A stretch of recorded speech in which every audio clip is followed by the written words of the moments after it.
stragglers coming in and out. Then we'll get started soon. I don't know.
So we're going to try to have a Bible school.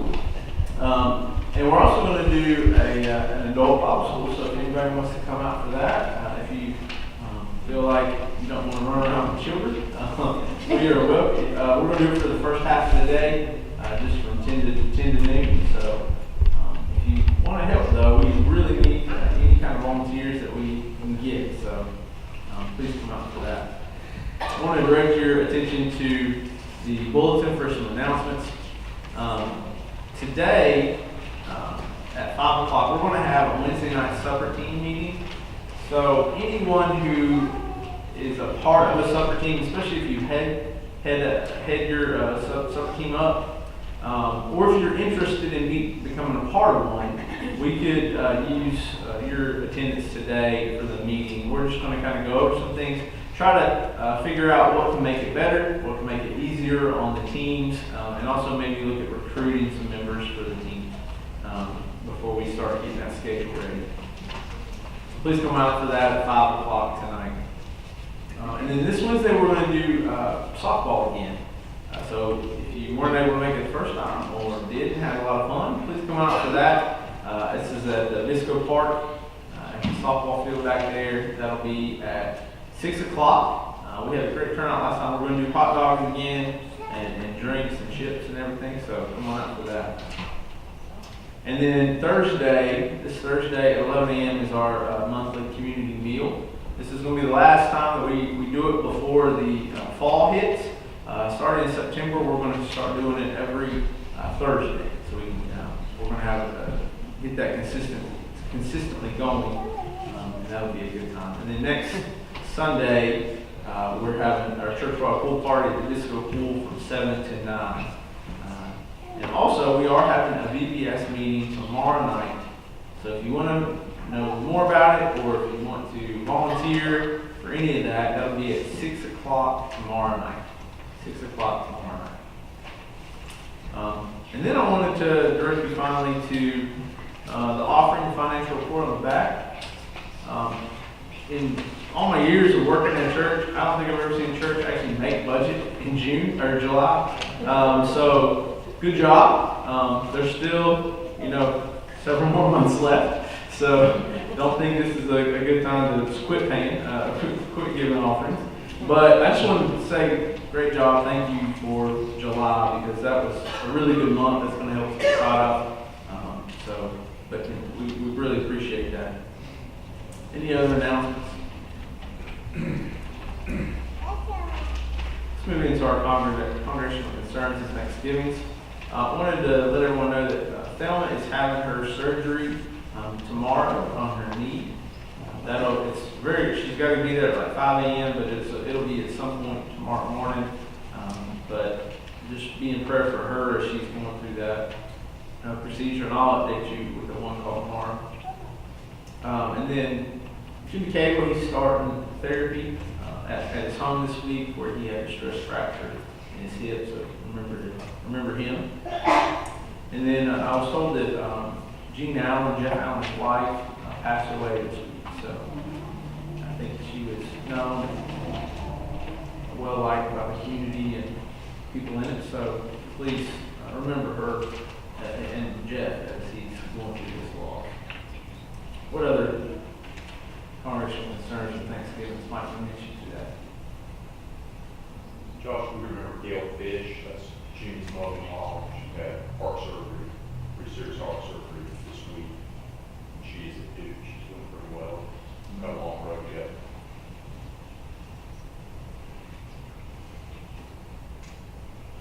My cousin Ginger had surgery at Duke this week as well. She has cancer. If you remember her. The family of Maxine McDonald, which is the aunt for my boys. And that they're at the funeral today. And Bruce lost a cousin this week, 50 years old, he died of a heart attack. He's on camera today.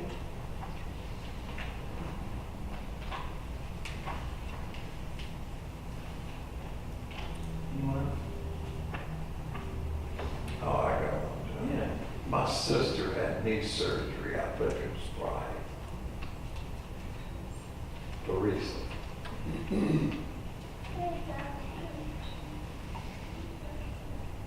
And I got a sister, Tammy, that I like to have very cool too.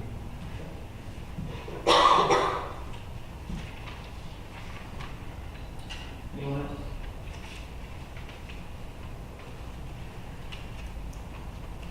Let's begin our service.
Let us pray.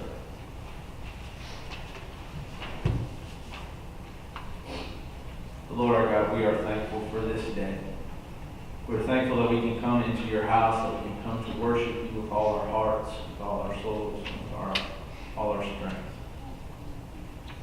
Lord, we ask that you be with these prayer requests that have been mentioned. Lord, we ask that you be the comfort and encouragement that is needed in each situation, that we can come alongside your presence in their lives, be the hands and feet of Christ. Lord, we're so thankful for the many blessings that you grant to us. The ones that we neglect to mention, that we forget about. But we also are thankful for your presence in our times of struggle. Times when burdens are weighing on our hearts and minds, and we forget to include you. Or be with us as we worship today. Allow your love and grace to overflow our hearts and minds. And allow Jesus Christ to lead us in all that we do, as he taught us to pray, saying, Our Father, who art in heaven, hallowed be thy name. Thy kingdom come, thy will be done, on earth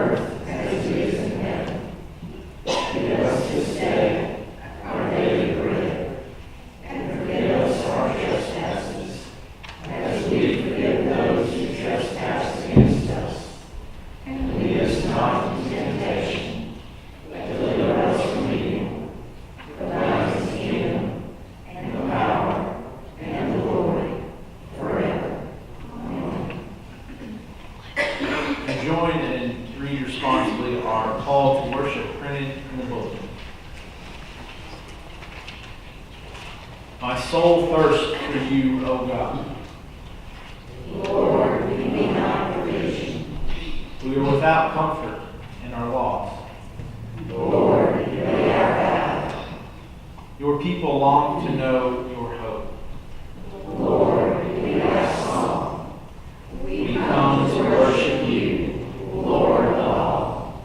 You stand as we sing our choral call to worship, Oh, for 1,000 tongues to sing, verses 1, 3, and 6, page 332 in your hymnal. Please stand as we sing.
The Old Testament lesson today comes from Ruth chapter 3, verses 1 through 9.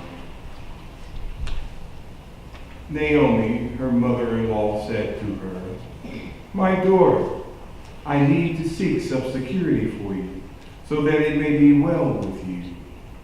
Now here is our kinsman Boaz, with whose young women you have been working. See, he is winnowing barley tonight at the threshing floor.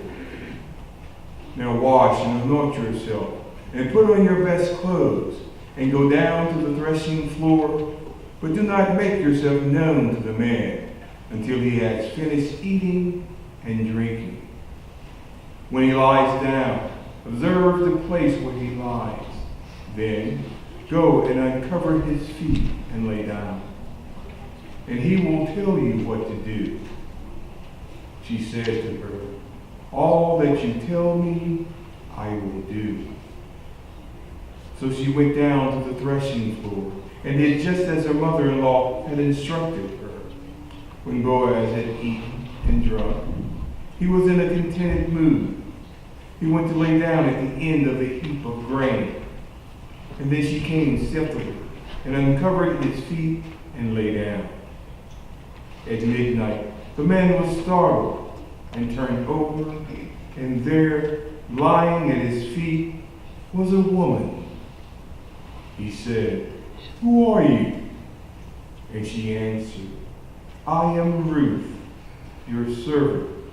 Spread your cloak over your servant, for you are next of kin.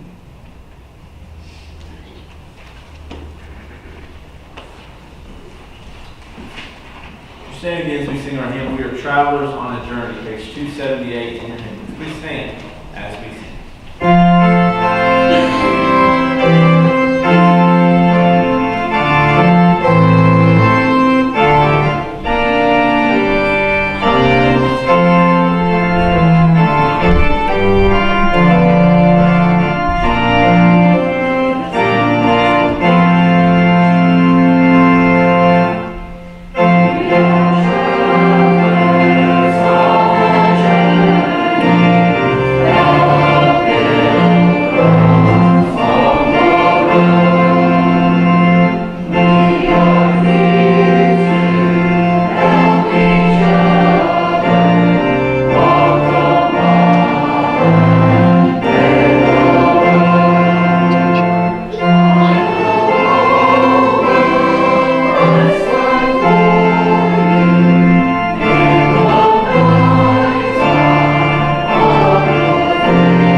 3 little pigs.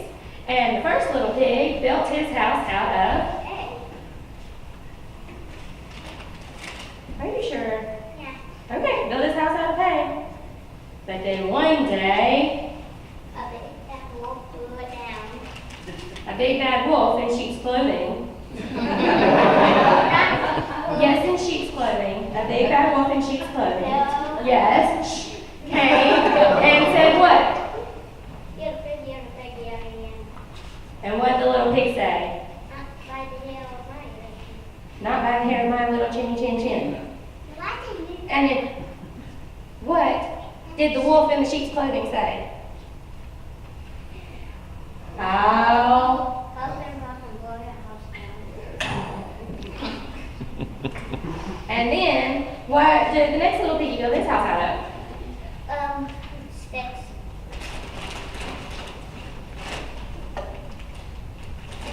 Sticks. And then what happened? The big bag wolf came. No, the big bad wolf didn't come. The alligator came. Yes, it did. The alligator came, and the alligator said, little pig, that's me you. And what did the little pig say? Not by the hair of my head. Not by the hair of my chin chin chin.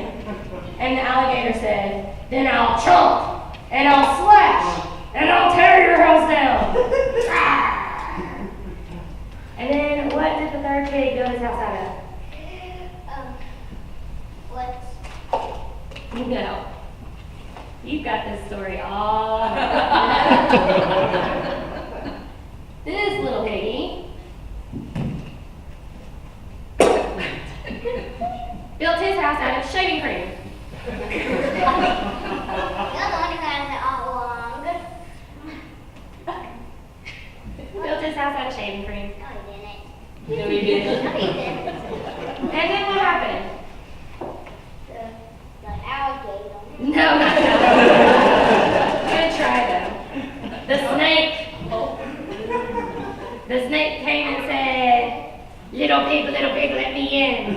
And what did the piggy say? Not by the hair of my chinny chin chin. And the snake said, I'll slither and lick all your shaving cream gone.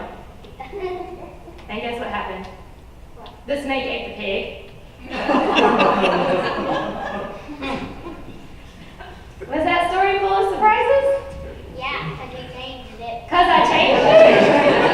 That's not how the story goes? Yeah, it isn't. That wasn't what you expected me to say? No. Yeah, it wasn't. Oh. Was it fun though? Yeah. Yeah. Well, sometimes things don't go quite the way we planned, right? Or sometimes we don't do exactly what people think we're going to do. Just like the little pigs in our story. Yep. Especially the last one. Do you think he built a good house out of shaving cream? No. No? You don't think that's good for him? Yep. Well, sometimes we can do the unexpected too. Like, if someone is mean to us, do you think they expect us to be mean back to them? Yeah, they do probably, right? But we can surprise them by what? Just running away? Running away. That would probably surprise them.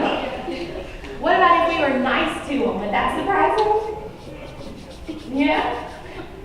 So, we just have to remember that God shows His love to us in sometimes unexpected ways. And sometimes we can show God's love in unexpected ways too. Let's pray together. Dear God, thank you so much for taking care of us. Help us to be surprising in how we treat others. For it's in your name we pray. Amen.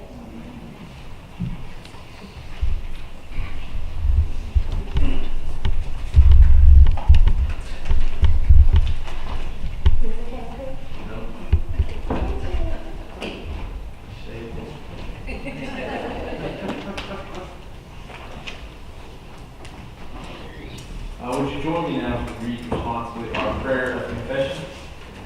Brendan and Gordon. Most merciful God, we confess that we have sinned against you in thought, word, and deed. We have not loved you with our whole heart. We have not loved our neighbors as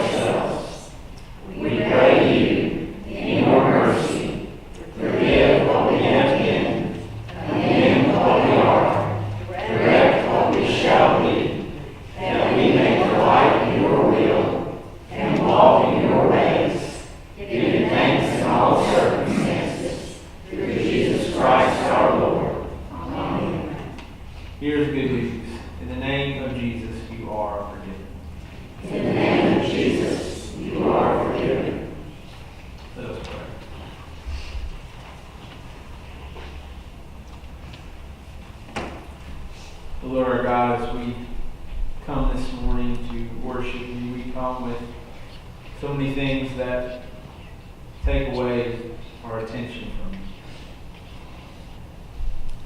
We're bothered by what has happened at work, what is going on at home, the conversations that we had before we came here. Lord, help us to remove those distractions from our minds and to focus on your redeeming love.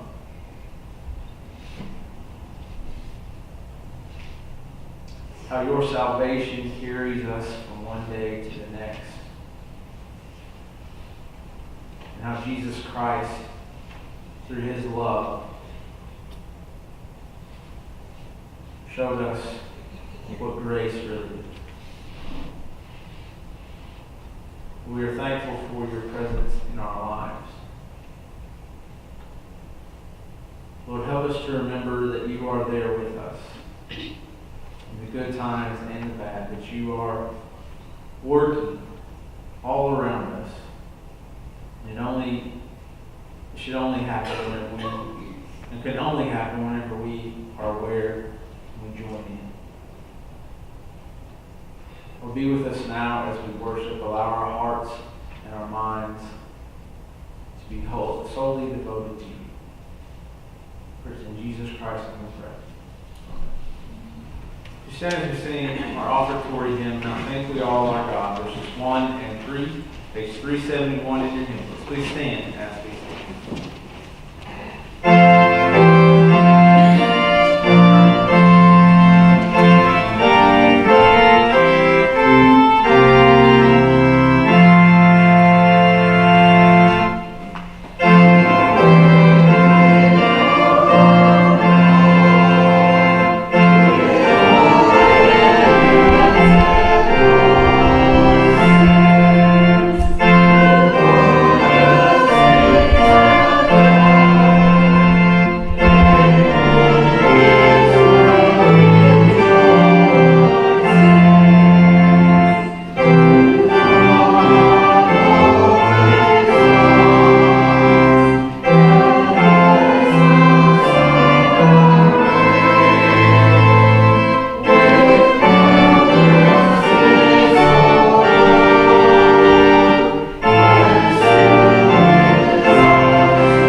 Almighty and eternal God, we thank you for these moments that we share together in your presence with fellow believers.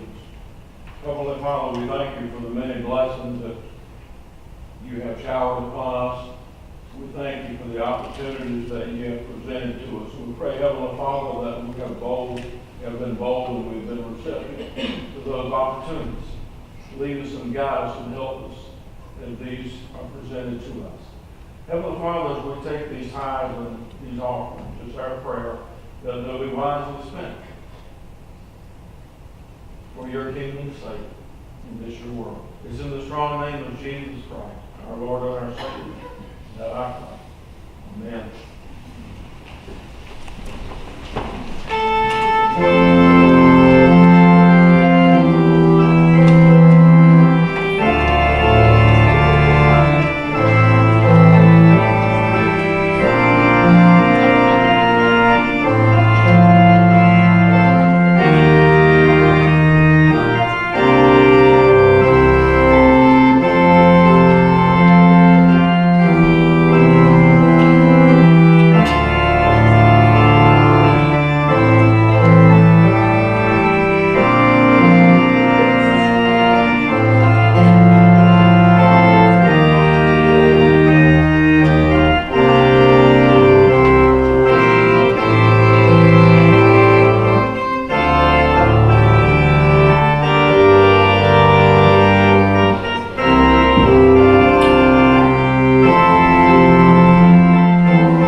The Old Testament lesson continues in chapter 3 in Ruth, from verses 10 through 18.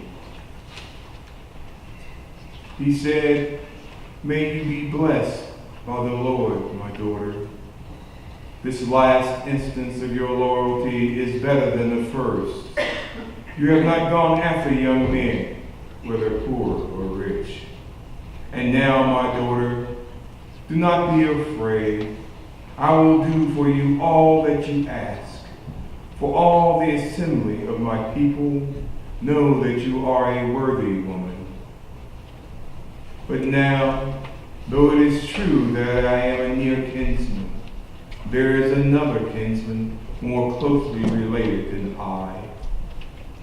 Remain this night, and in the morning, if he will act as a next of kin for you, good. Let him do it. If he is not willing to act as next of kin for you, then as the Lord lives, I will act as next of kin for you. Lie down until the morning." So she lay at his feet until morning, but got up before one person could recognize another. For he said, "It must not be known that the woman came to the threshing floor." Then he said, "Bring the cloak you are wearing and hold it out." So she held it, and he measured out 6 measures of barley and put it on her back. Then he went into the city, and she came to her mother-in-law and said, "How did things go with you, my daughter?" Then she told her all the man had done for her, saying, "He gave me these 6 measures of barley, for he said, 'Do not go back to your mother-in-law empty-handed.'" She replied, "Wait, my daughter, until you learn how the matter turns out, for the man will not rest, but will settle the matter today."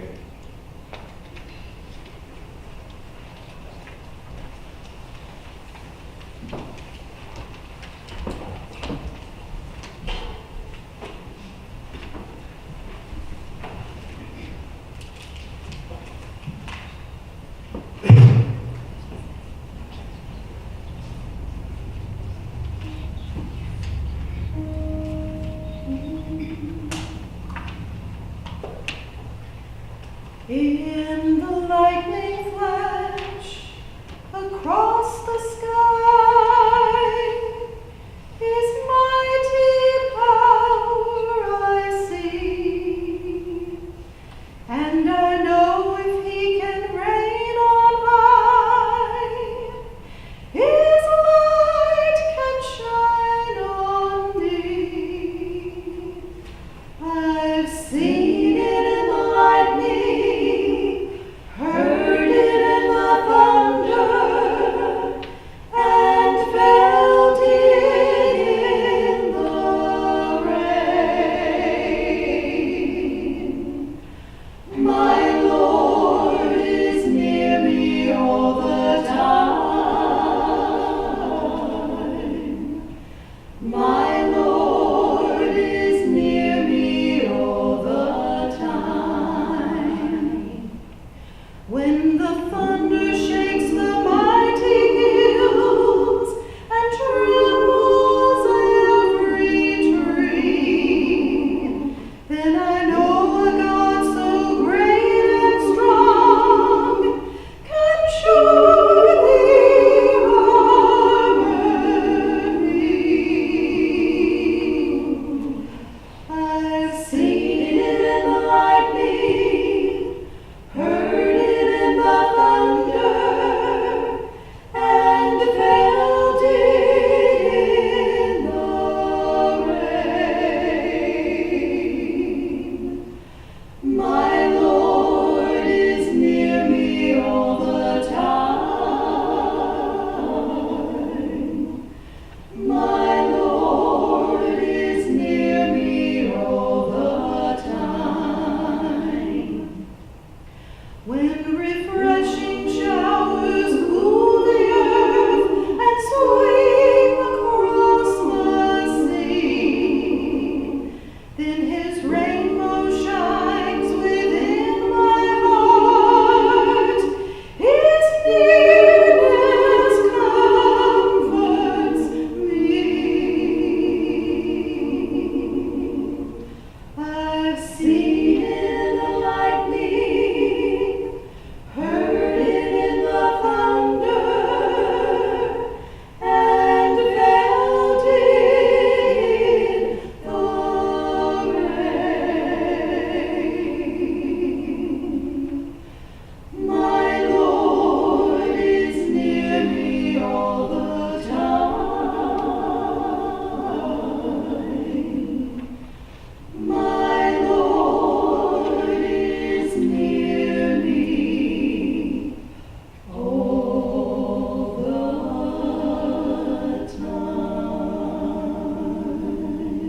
we got a really talented group of people here at the church. I'm very thankful for Beverly to be able to play the organ for us. The ladies of the choir, or the ensemble, worked real hard for this.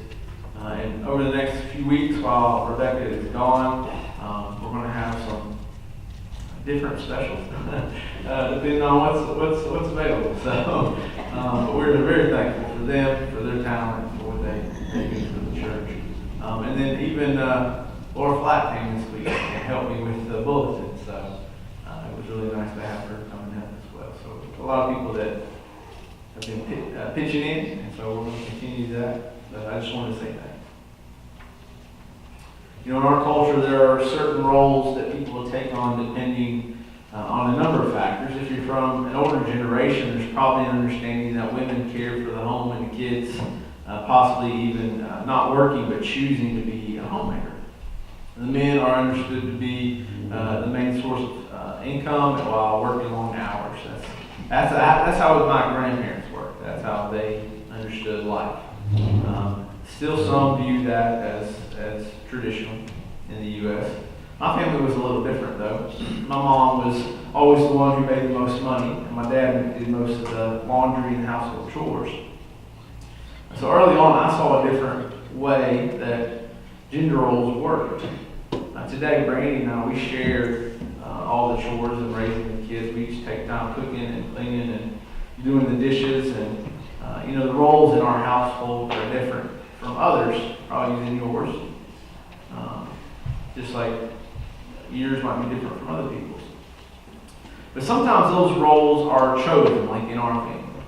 But sometimes they come out of necessity, out of what is needed. In our passage today, Ruth's role is different than most women in that patriarchal society of the day. Instead of being a submissive person who reacts to what is going on around her, she becomes an active participant in her life.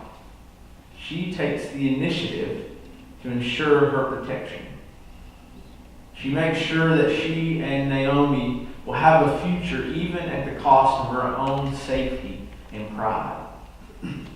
Because Ruth changes the gender roles that were there in her culture, and where women are considered to be less valued than property. And change it's an important part of life. It's how we all develop. It's how we grow, whether mentally, physically, or spiritually. We change our understandings of things in our lives through education or out of our own experience. But changing culture, however, that's been some of the most difficult of a chore throughout history. I'll give you this example. The standard railroad distance in North America on a railroad is 4 feet 8.5 inches. That's how far apart they are. Now that's a very odd number. And we ask, why was that distance used? Well, originally they had built them in England. That's the way they built them there. So the English built our railroads, most of them. So that's how we make them. And then the question becomes, why did the English build them like that?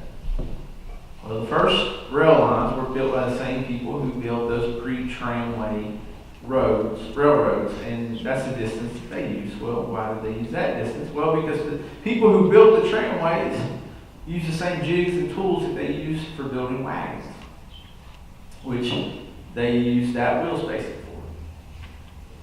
Well, why did the wagons have that distance? Well, if they tried to use any other spacing, the wagon wheels would break on some of the old long-distance roads in England because that was the spacing of the wheel ruts in the road. So who built those old rutted roads? Well, Imperial Rome built the first long-distance roads in Europe for their legions. And so those roads have been used ever since. So the ruts in the roads came from the Roman war chariots, which everyone else had to match because you could destroy your wagon wheel if you didn't match that same size. And so since the chariots were made for Imperial Rome, they were all alike in the manner of speed feet of wheel spacing. So the standard railroad gauge of 4 feet, 8.5 inches is derived from the original specs of an Imperial Roman war chariot. So we asked the final question: who came up with the distance for the chariots? The different in the war chariot. Well, Imperial Roman war chariots were made just wide enough to accommodate the back ends of 2 horses, which turned out to be 4 feet, 8.5 inches. So our railroads, our majority of our driving vehicles, our roads are based off the fact that thousands of years ago, 2 horses' butts were 4 feet, 8.5 inches. So change is obviously very difficult. We've always done it that way. So Ruth has this difficult job ahead of her. She has to change the way the world operates in this patriarchal society to ensure her future safety. She can't wait around to get a husband. She has to act. And with Naomi's leading, she does act. There was a song that Bobby Gentry wrote called Fancy. It was later redone by Reba McEntire in 1990. It was about a young girl trying to make her way out of poverty. It's a story of a woman doing whatever she can to ensure her daughter's future by dressing her up in a pretty dress, dabbing some perfume on her neck, and then sending her out to find a man of means. So the woman tells Fancy, the girl, to do what she has to do to survive, and she's told by her mother, however, to thine own self be true. And Fancy would ask, Mama, what do I do? And her mama said, just be nice to the gentlemen, Fancy, and they'll be nice to you.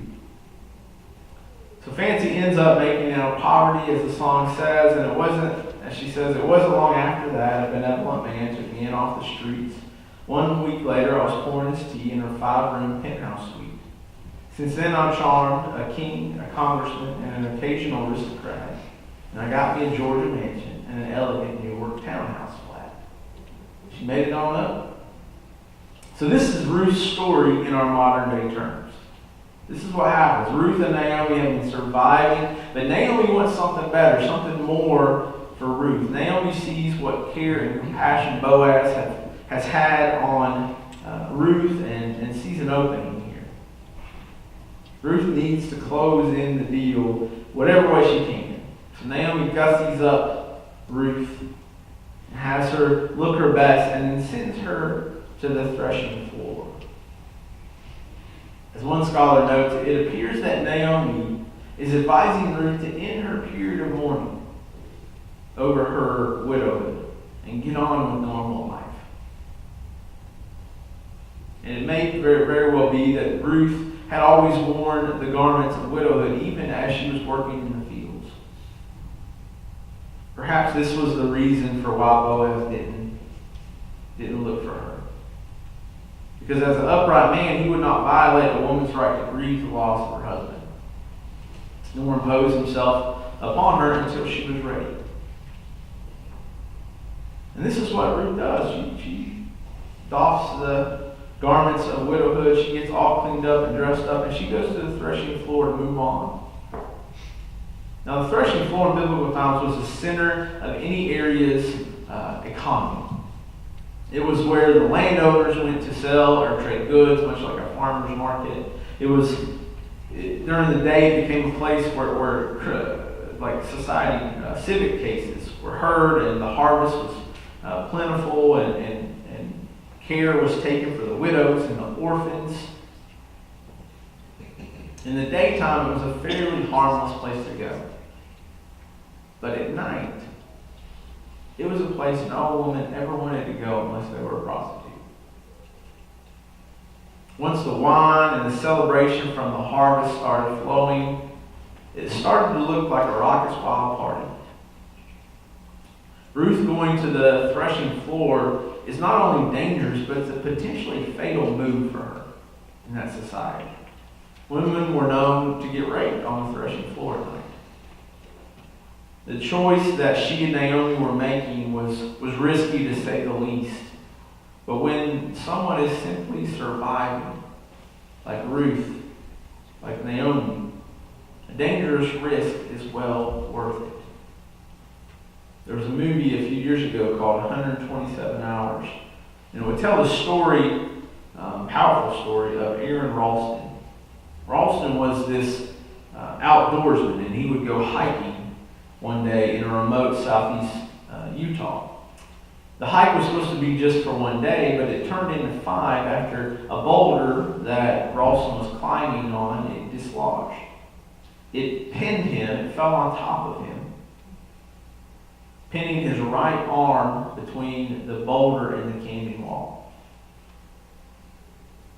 So knowing he had to do something in order to survive, he began contemplating sawing off his own arm with his pocket knife. In all, it took 127 hours to not only work up the courage to do it, but to do it well enough to remove his hand without bleeding out. And after that, he rappelled down a 60-foot cliff with one arm, and then hiked 7 miles until a helicopter spotted him. Ralston was later asked the inevitable question that other people would question themselves after hearing this kind of a story: could I do this? And he said, yeah, I think that's the typical human response. He said, I think it was the act of the amputation that grabbed us all, like, wow, he did that. That's crazy. But really, it was a very simple thing. He said, I'm going to do whatever I have to do to get back to the people who are important to me. That was all his logic. That was his thing. Ruth goes to the threshing floor intent on getting back to Naomi, intent on surviving another day. It came down to simplistic terms for her. And Ruth makes it to the threshing floor and finds Boaz asleep. And what happens in that time after that is rated a little more than PG-13 or Sunday morning service. But there's this special time that's had between Boaz and Ruth. And the Bible chooses to keep that something a little bit more private. But when Boaz wakes up and sees what's happening, he is obviously shocked. He finds Ruth is still there, asking him to spread his cloak over her. Now the phrase in here can also be spread his wings over her. The image being that Boaz, as a mother bird, extending not only his protection towards Ruth, but also his care. It's a phrase that Ruth wants to become a part of Boaz's family. Ruth is essentially proposing marriage to Boaz with this statement. He's hoping that she can finally be Naomi's people, like she had mentioned in the first chapter. So Ruth's plea from chapter 1 becomes this immediate possibility with this proposal. The only thing that is left is, what will Boaz do next? Because for him, to this proposal, he could send her away in humiliation and shame, and no one will look down on him about it. He could have had her arrested, labeled a prostitute. He could at least have removed her food privileges and her job that he had given her. Because of her changing the roles of male and female in ancient biblical culture, she is really risking everything. But it works. Boaz is flattered by the proposal and intends to marry her.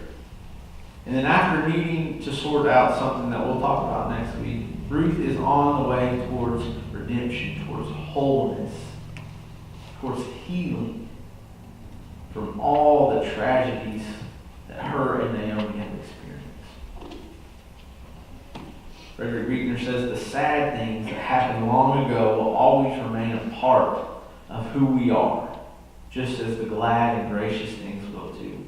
But instead of being a burden of guilt and recrimination and regret that makes us constantly stumble as we go, even the saddest things can become a source of wisdom and strength for the journey that still lies ahead. It says, it is through memory that we are able to reclaim much of our lives that we have long since written off, by finding that in everything that has happened to us over the years, God was offering us possibilities of new life and healing, which though we have maybe missed it at the time, we can still choose. They're still there. We can be brought to life by and healed by all those possibilities years later. So Ruth and Naomi, they had seen the worst this world could offer. Deep family losses, removal of safety and security, and limited resources for survival. However, they slowly began with God's guidance and leading to find healing and hope in the midst of tragedy. Will Willimon tells a story about when he was in campus ministry up at Duke. And he said, a fellow campus minister asked me to participate in the baptism of a graduate student. The grad student was from China, and he had been attracted to the Christian faith while a student at Duke. He said he had met him once or twice before, and so he joyfully participated in the baptism of the student. He said, I thought it was a bright idea to bring my camera and take pictures for the boy. And he told him, you can send these pictures to your family back in China. He said, you can share your baptism day with your friends at home. And he said he noticed that the group looked a little shy and awkward at that statement. But they all stood together as he took his pictures. After the baptism, the campus minister said to him, oh, that was embarrassing with you and your camera. He said, embarrassing? Why?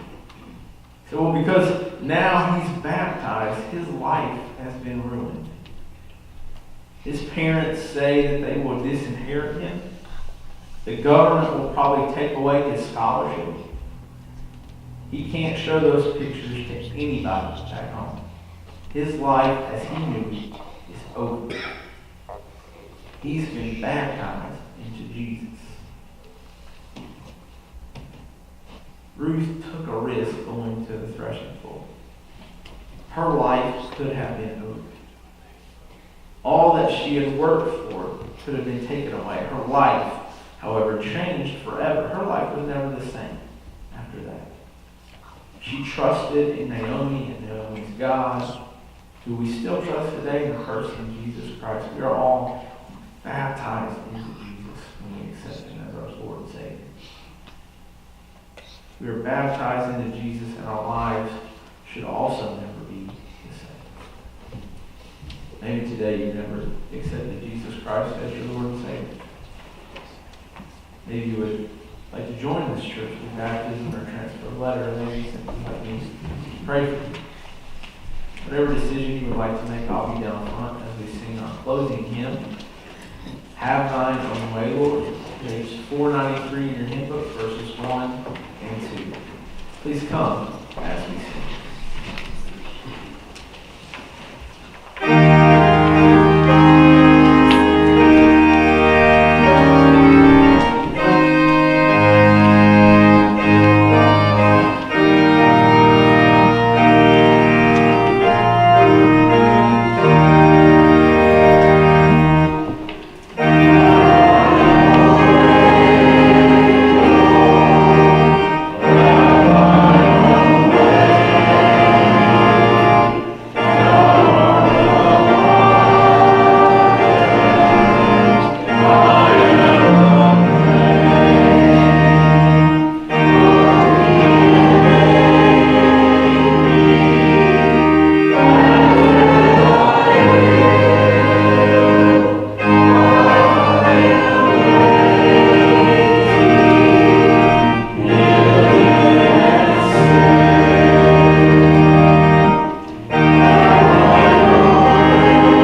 that you are with us. We're thankful that you are with us through our struggles and our blessings. We're thankful that you go ahead of us. Help us to find the work that you are doing in this world. In Jesus Christ, we pray.